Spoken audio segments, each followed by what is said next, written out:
Pra PD-si duhet një rezultat, i duhet një frymëzim shumë i madh, një organizim i jashtëzakonshëm që të arrijë të fitojë. Ndërkohë që këtu by default, si thua, rezultati i zgjedhjeve është majtas, gjithsesi. Po. Lexojmë pak, interpretojmë pak rezultatet e trendin më saktë të Shkodrës dhe Kukësit, dy qarqet e Heveriut që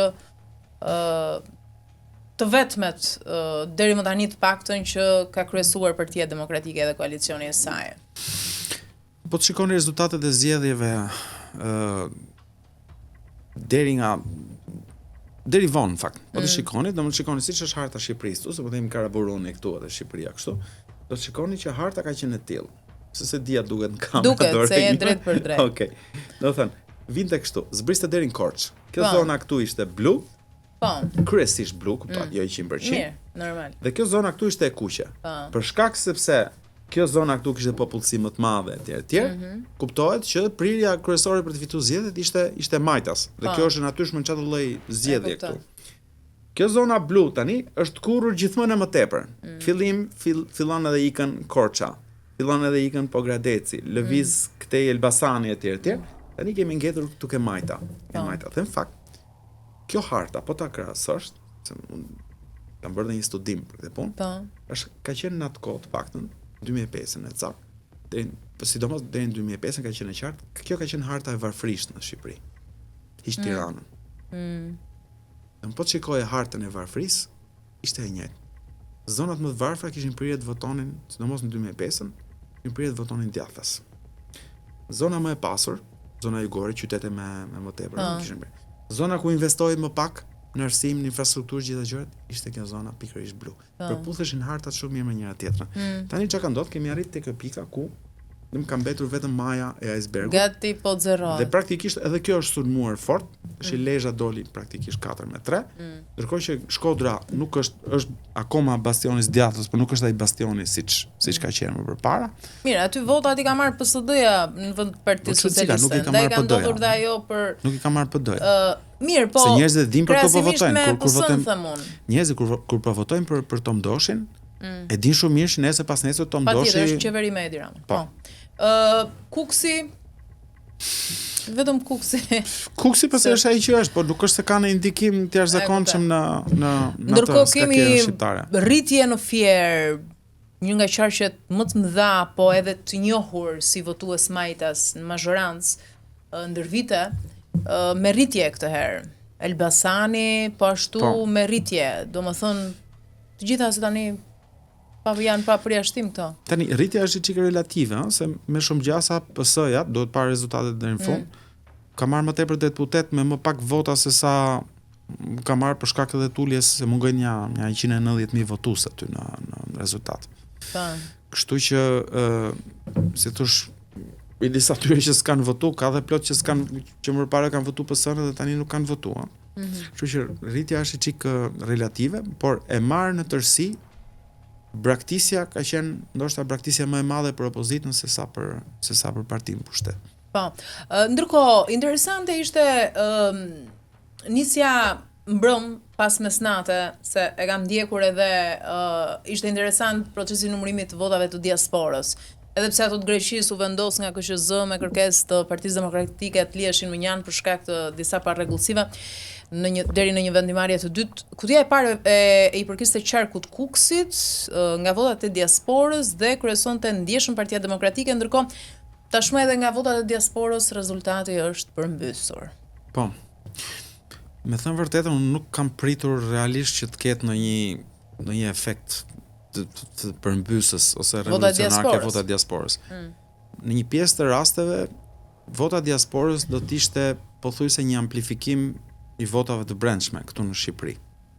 Sepse sistemi patronazhist dhe sistemi i lidhjes, si thosh, me partitë ka funksionuar edhe në rastin konkret. Motra vllai që është jashtë gjithmonë janë ndiku në një farë mënyrë nga këtu. Dhe ky ndikim është më i fortë, ka logjikisht do të kishte qenë më i fortë nga dikush që është në punë këtu në shtet, edhe merr motrën e vet në Angli dhe i thotë shiko se voto për këtë se do më heqin nga puna. Një vazhdimsi e votës brendshme është. Megjithatë në parim do duhet kishte më tepër vot kundërshtuese ose vot refuzuese votë revolte, siç e quajnë, domethënë ndaj qeverisë në diasporë sesa këtu brenda. Patjetër, Parimi janë pak më të lirë. Sepse parimi janë pak më të lirë. Jo, po edhe kanë ikur nga ky vend. Jo, në sensin kanë ikur se është ajo që thashun fillim. Nuk duan të jetojnë këtu pra. Kam kash. Kanë ikur po. Argument madh se kash. Edhe ata që janë tani, një pjesë e mirë atyre që kanë votu tani për Partinë Socialiste, në fund duan ose të ikin vet, ose të kur nuk ikin vet, duhet të çojnë kalamaj të ikin të jetojnë nash se këtu si jetohet. Kështu që thash, këto janë disa gjëra që nga pikpamja e unë kam bërë doktoraturën për sjelljet elektorale në Paris. Kështu që më zgdash të lexoj, po themi, gjithë literaturën më të mirë të mundshme për shpjegimin e mënyrës se si arsyetojnë votuesit kur votojnë. Kjo është vështirë për ta shpjeguar. Është shumë e vështirë. Në këtu duhet futesh në ca faktorë pasaj që eventualisht lidhin me kulturën politike, me mënyrën e mentalitetin e një vendi, me filozofinë etj, komunitare, po që është vështirë ta shpjegosh këtë, që të marrësh një model italian, francez, grek, çfarë duash ti dhe të shpjegosh shqiptarin. Jo e vështirë, është e pamundur. Është një gjë unike kjo mënyra të arsyetuarit shqiptarëve, domethënë. Po kështu është. Edhe këtu jemi kështu domethënë. Kështu është. Okej. Ndërkohë, të gjithë demokratët më shumë të shpresuan që me ardhjen e Amerikanit Chrysler Civita do të ndihmonte gjithë ato para, do të bënin diçka, po s'bën asgjë, përkundrazi. Këtë tani dhe në reagimin e parë mbrëmjen e dieshme rreth mesnatës, Chrysler Civita nuk i njoi këto zgjedhje, tha që shteti narkoregjimi i Edi Ramës i ka vjedhur. Civita është një person që është paguar si strategjist, dhe Berisha e ka përdorur një profesionist, ta quajmë, se nuk e di sa është profesionist, se varet, duhet edhe ta shohësh. Po nga presidenti në Amerikë po flasim me qenë se në Amerikë janë angazhuar shumë veta. Ai është një prej atyre. Një ndër, po, patjetër. Nuk e di se sa pesh ka po aty në atë rezultat, dakor. Megjithatë çon si ka e marrin mirë qenë që është një strategjist i caktuar elektoral. Ai është ka ardhur këtu në Shqipëri, është pika tjetër pse se sa është dëgjuar. Në rastin kur ka ardhur, por është një person që është paguar për atë punë. Berisha është përpjekur ta interpretojë atë si një mbështetje nga Trumpi. Unë kam thënë edhe më herë në ekskursionin në emisione të tjera, sepse njerëzit prisnin që do të çaj efekti, çaj impakti do ketë. Impakti është zero. Po ti shikosh sot shqetësimet kryesore të shqiptarëve sipas sondazheve, nuk lidhen fare, s'kan pikë në lidhjes me non gratën e Berishës. Ata që kanë votuar ose nuk kanë votuar Berishën, nuk e kanë fut fare tek lista e shqyrtimit faktorin non grata ose jo. Nuk ka qenë ky problemi. Nuk ka ndikuar fare thua? As se ka ndikuar, Berisha praktikisht është marrë jashtëzakonisht shumë me diçka dhe ka shpenzuar, me sa duket. $6 milion energji, para etj. Varet si janë shpenzuar, kush i ka paguar etj, po ka shpenzuar shumë energji, kohë, para etj.